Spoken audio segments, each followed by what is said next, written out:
கற்கும் ஆர்வமுள்ள நண்பர்கள் அனைவருக்கும் அன்பான வணக்கம். இன்னைக்கு நாம ஒரு மிக முக்கியமான விஷயத்தை பத்தி பார்க்க போறோம்.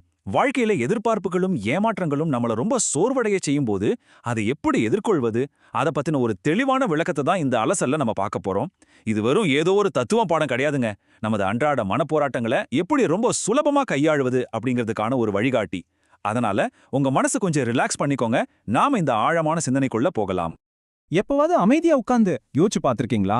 நாம ஏன் தினமும் இப்படி ஓடிக்கிட்டே இருக்கோம்? ஏன் நம்ம வாழ்க்கை இவ்வளவு மன அழுத்தத்தோடனும் நிறைவேறாத ஆசைகளோடனும் இருக்கு? இந்த கேள்வி இப்ப இருக்கிற நவீன உலகத்துல வாழ்ற நம்ம எல்லார் மனசுலயும் கண்டிப்பா இருக்கும் இல்லையா? அது ஒரு வேலையா இருக்கலாம், நாம தேடுற ஒரு அங்கீகாரமா இருக்கலாம், இல்லனா ஒரு உறவா கூட இருக்கலாம். நமக்கு கிடைக்காத ஒன்ன பத்தியே நம்ம மனம் தொடர்ந்து யோசிச்சுக்கிட்டே இருக்கு. அந்த தொடர்ச்சியான ஏக்கம் ஒரு கட்டத்துல நம்மள ரொம்பவே சோர்வடைய செய்திடுது. இந்த நமக்கே இது கிடைக்கல அப்படிங்கிற விரக்தி தான் நம்ம மன அழுத்தத்தோட ஆணிவேரே. சரி வாங்க, நம்மளோட இந்த அன்றாட போராட்டங்களுக்கு மிக எளிமையான ஒரு தீர்வை இப்ப பார்க்கலாம். பகுதி 1, மன அழுத்தமில்லாத வாழ்க்கை. இப்போ நீங்க நினைக்கலாம், மன அழுத்தம் இல்லாத வாழ்க்கையா, அதெல்லாம் சாத்தியமே இல்ல அப்படின்னு. ஆனா உண்மையான நிம்மதி அப்படிங்கிறது நாம ஆசைப்பட்ட எல்லாமே நமக்கு கிடைக்கிறதுல இல்ல. நாம் ஒரு எளிய சிந்தனையை நினைவில் கொண்டால் வாழ்க்கை மிகவும் மகிழ்ச்சியானதாகவும் மன அழுத்தமற்றதாகவும் அமையும். கேட்கறதுக்கே ரொம்ப நல்லா இருக்குல்ல? அந்த எளிய சிந்தனை என்ன தெரியுமா? நம்ம என்ன ஓட்டத்தை அப்படியே மாத்திர ஒரு சின்ன மனநிலை மாற்றம் தான். நாம இந்த உலகத்தையே ஜெயிக்க வேண்டிய அவசியம் இல்ல. நமக்குள்ள இருக்கிற எதிர்பார்ப்புகளை புரிஞ்சுக்கிட்டாலே போதும். அடுத்ததா பகுதி 2, ஆசைகளும் தகுதிகளும். இங்க தான் உண்மையான முரண்பாடே இருக்கு. நாம மனுஷங்க, நமக்கு எல்லாமே வேணும் இல்லையா? ஒரு பக்கம் நாம் விரும்புவது அதுக்கு அளவே கிடையாதுங்க.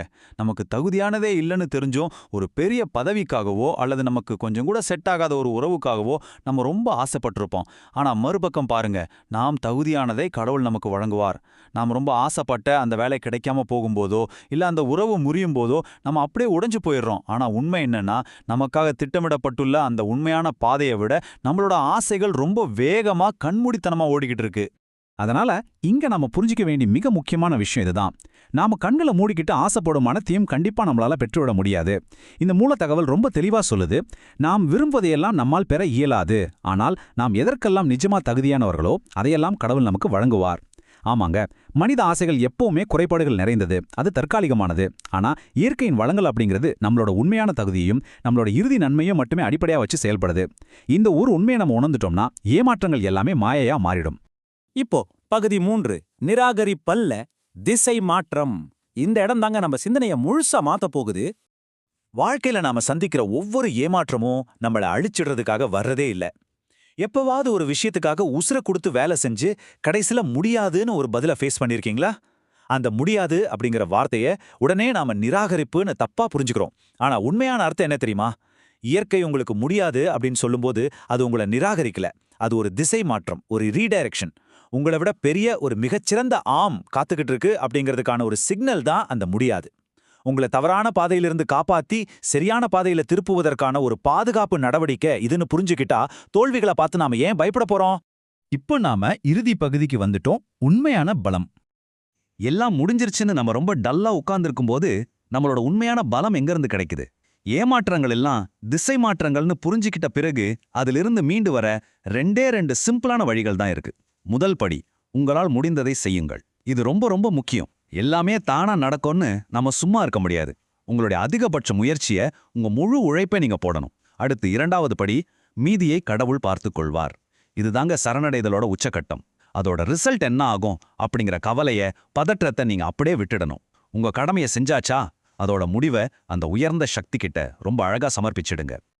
இந்த முழு விளக்கத்தோட ஆத்மாவே இந்த அற்புதமான வரிகள்ல தான் இங்க இருக்கு. நீங்கள் கடவுளுக்கு முன்பாக மண்டியிடும்போது அவர் உங்களுக்காக நிற்கிறார். அவர் உங்களுக்காக நிற்கும்போது யாரும் உங்களுக்கு எதிராக நிற்க முடியாது. வாவ், எவ்வளவு ஆழமான வார்த்தைகள்! இது வெறும் சாதாரண வார்த்தைகள் இல்லைங்க. நம்ம ஈகோவை முழுமையா விட்டுட்டு எப்ப நம்ம முழுசா சரணடைகிறோவோ அப்பதான் உண்மையான அசைக்க முடியாத பலம் நமக்கு கிடைக்கும். நீங்க சரணடையும் அந்த ஒரு நொடியில தான் உங்களை யாராலையும் தோற்கடிக்க முடியாத ஒரு மாபெரும் சக்தியா நீங்க மாறுறீங்க. நாம இந்த விளக்கத்தோட முடிவுக்கு வந்துட்டோம். உங்க கவலைகளை எல்லாம் விட்டு வாழ்க்கையில ஏற்படுற திசை மாற்றங்களை அன்போடு ஏத்துக்க பழகுங்க. அப்படி செய்யும்போது உங்கள இருக்கிற அந்த தோற்கடிக்க முடியாத பலத்தை நீங்களே ஆச்சரியமா பாப்பீங்க.